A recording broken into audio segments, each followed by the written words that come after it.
Okay, this is weird. Luke, come and have a look at this. Everything's all set up. This is recording. This is all these drinks and... Oh. Well... Start the show. Yeah? Yeah? Sure. This is a spoiler warning. In this show, we'll be discussing Heaven Sent. So if you haven't seen episode 11 of series 9, meet us back here in just over 2 billion years and watch the fan show.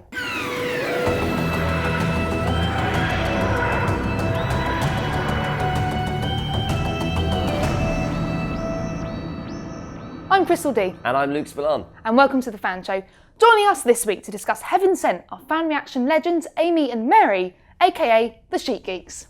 Welcome, guys. Thank you. So, let's talk about this week's episode.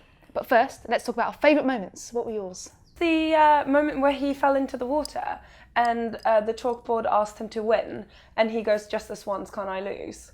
I kind of got chills. Yeah. I love just the sequence at the end. The whole, repetitive 7,000 years, 20,000 years, a million years, a billion, that whole sequence was just...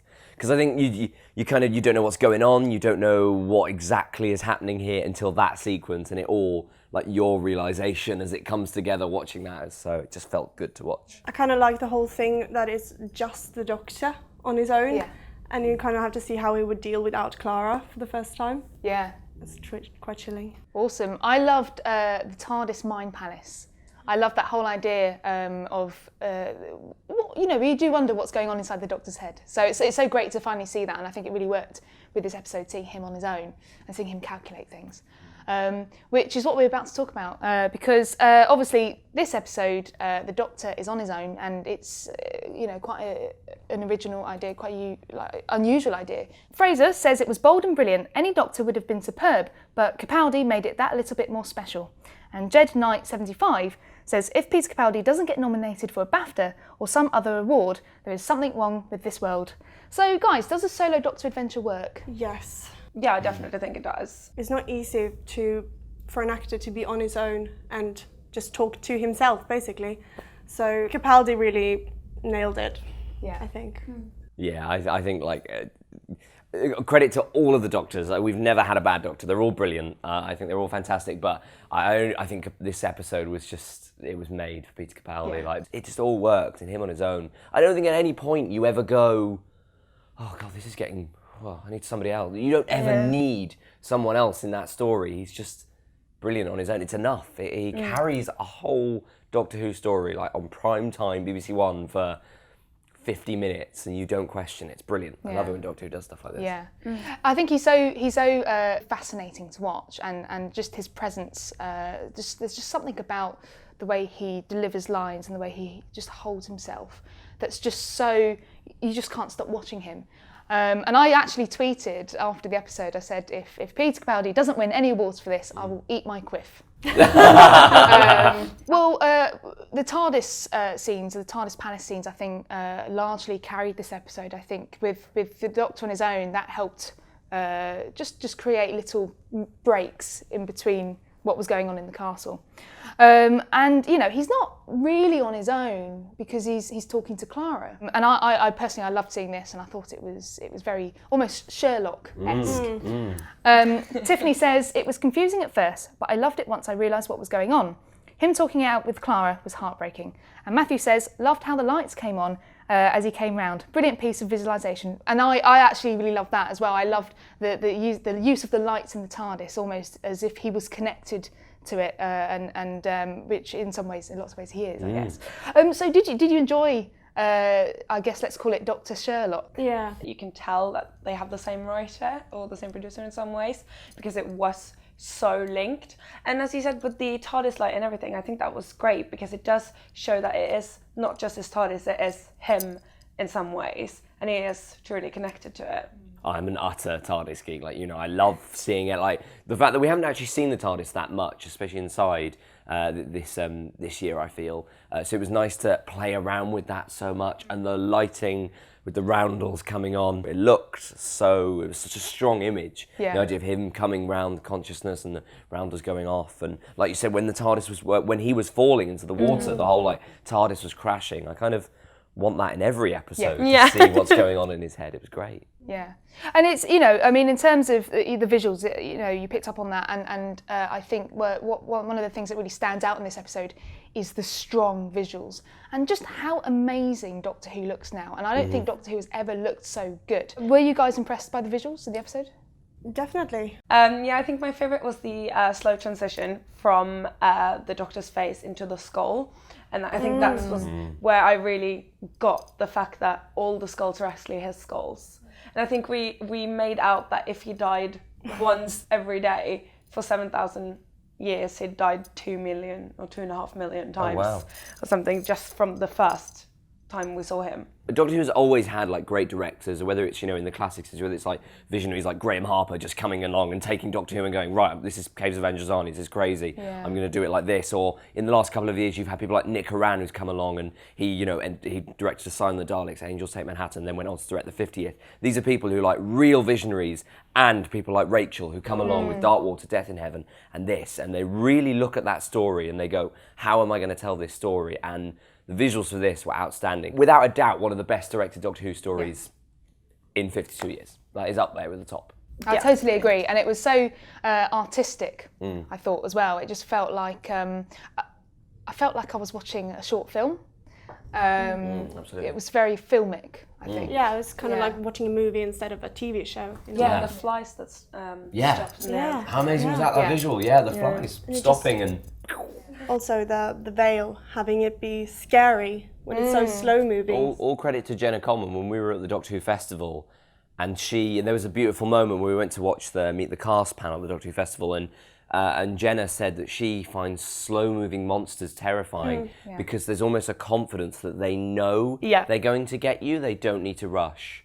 Like I'm going to get you. I don't need to run towards you. And that is the terrifying image, isn't it? It's even to the point where Stephen on this panel went, that's brilliant. You've just summed up something which I've just been trying to find out for the past like so-and-so years. I mean, speaking of visuals, you know, there are a lot of, I think, quite scary visuals in this episode, you know, and namely, you know, the transition from Peter Capaldi's face into the skull, digging the grave, eating the soup on his own, and, you know, right at the end of the episode, covered in blood. And that's something we've not seen, really. I mean, David Tennant fell from a spaceship and got a few scratches. About 3 scratches on his face, So to see this level of you know, injury on our hero was such a harrowing and horrible, you know, piece of imagery. And I think some of these tweets really sum this up.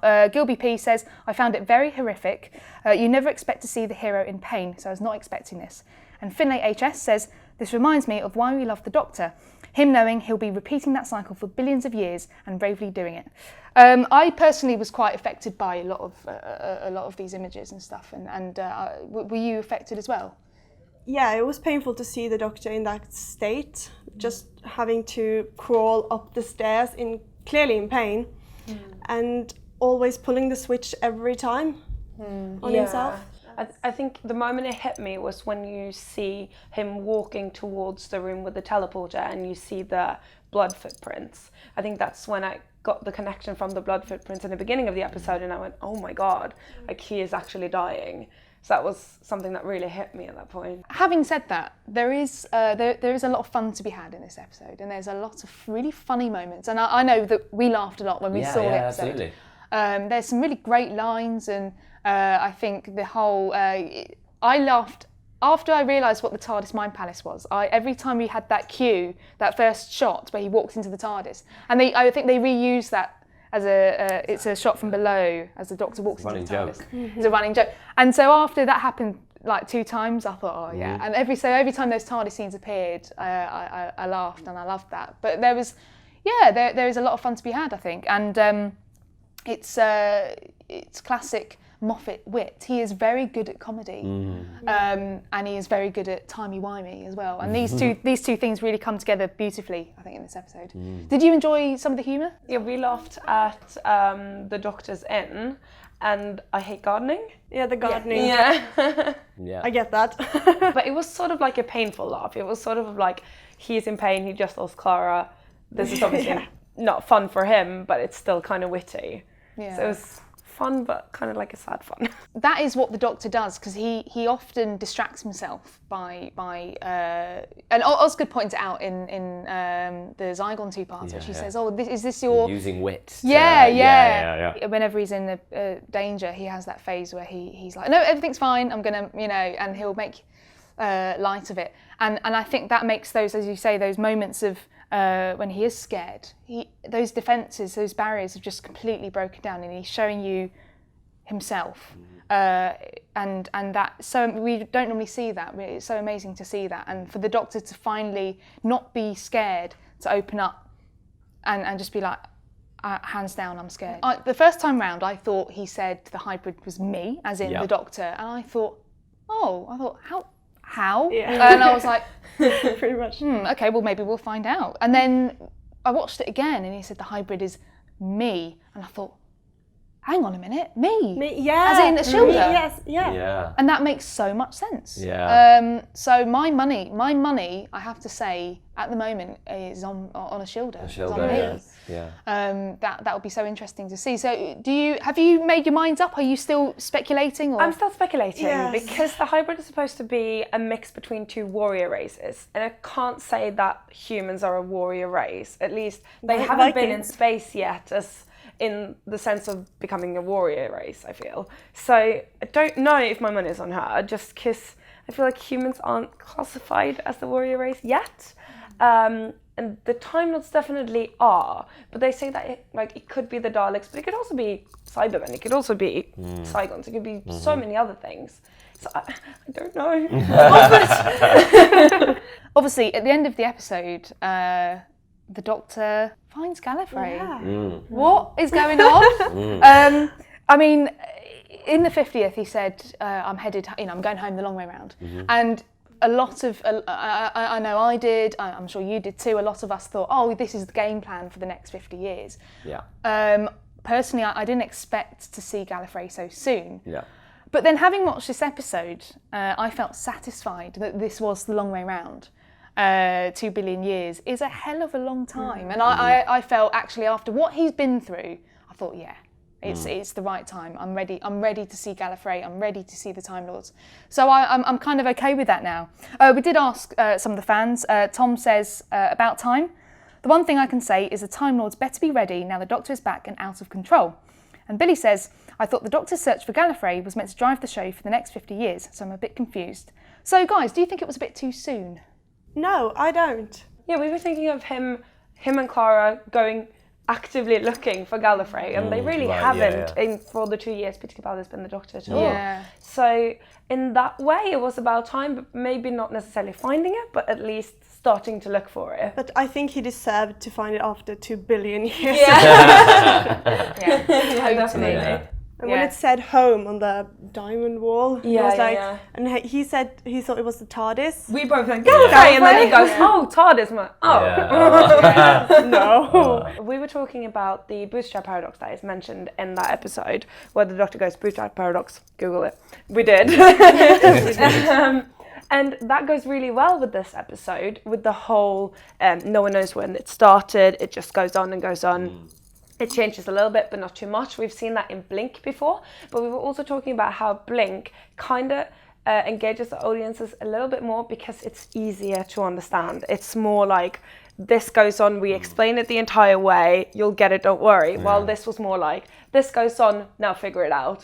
Which made us a little bit uncomfortable, but when we then figured it out by the end, which you're, I guess, supposed to do, it was very much of like a shock of, oh, now I get this whole 40 minutes I've been sitting here looking like a question mark. Yeah. Do you think Under the Lake and Before the Flood maybe was designed to teach us that aspect of timey-wimey, to get us ready for the finale? Because you do think back and you go, oh yeah, I remember this. You know? Yeah, we went back and watched the 4th and the 10th episode just to try and understand it a little bit more, and that definitely helped. So I'm sure it was meant that way. Yeah. Yeah, definitely. I hadn't really thought of that properly or enough, because that there is the who composed Beethoven's symphony, who pulled that trigger on the teleport first, because if the Doctor first arrived there, who pulled that button first? Where did that first come from? How did he first teleport there? I've seen some very funny tweets from people because they were saying when the Doctor dries his clothes, for the clothes to be there in the first place, the first time he goes round, he would have had to have done that naked. Yeah. That's what they're saying. At some point. That's a whole other paradox. Unless it's a chicken and the egg thing, unless the clothes were there, there's no end, there's no beginning, it's just constant, you know. Every episode this season, except one, has been a to be continued story, hasn't it? So I really like that type of writing when it goes on for episodes. And now this has been going on for 2 episodes, and we assume it will go on for the next at least. Yeah. And it's really good. That's a great type of writing because that keeps us stuck on it each week, and it keeps us interested. We keep being engaged, and we talk about it like now. Exactly. I mean, I guess, you know, some people could. Some people might consider this episode as an episode that bridges the gap between Face the Raven and the finale. And it isn't really, it isn't steeped in anything. It isn't really a direct, you know, it's not like a two-parter. But did you find this like a satisfying continuation from Face the Raven? I would have liked, I'm really interested in running. Like, I love when everything goes quick, everything is dramatic, the Doctor makes a huge mess and just loves everything. But I think that is great. And I think after the death of Clara, I know Clara did say that she wanted him to be a doctor, not a warrior. She didn't want anyone to feel grief after she died. So I think this episode is respectful towards that, which is good. But personally, I would have liked it if the Doctor made a little bit more of a mess. Not that he was more sad necessarily, but that there was more running and more find out why Clara had to die, who's doing this to you. More like that, maybe. I like more the mental state where he has to figure out how to go on by himself, and I prefer this. I agree to disagree. He was almost distracting himself, isn't he? Because that moment where he stopped and he went, but Clara, you know, that moment he had on the steps and where she came up to him, and that was where he stopped, but she told him to keep going, get off your ass and keep going, because he has to not lie to himself, but he has to keep moving. That's why he needed this puzzle box to solve. He needed a puzzle to solve to grieve Clara, I think. And when he stops, you know, whether he becomes sad and his emotions affect him. I mean, I did see this as, I think this has helped him. I think I've seen this as him, in a very short space of time, actually having to come to terms with Clara's death. And when we saw him inside the TARDIS actually saying, but you'll still be gone, and all of that. I think that's him letting his, I know, it's so sad, letting his emotions out, and then that's it. He's processing it, he's talked about it, he's got it out. Gallifrey's here now. We can do Gallifrey now. So the whole puzzle box has been like a massive therapy session, horrible therapy session, but a massive sort of therapy session where he's had to work through this in his mind, I think. Well, thank you so much, Sheet Geeks, for joining us to discuss this really bizarre episode. Thank you. And don't forget, you can click here to subscribe to the official Doctor Who YouTube channel, and you can watch our quick questions with the Sheet Geeks here. And next week we'll be joined by, who are you? Oh my God, confession. I genuinely love Doctor Who every week. It's fine, it's moving very slowly. We'll be back next week to discuss the finale. Here's an intro.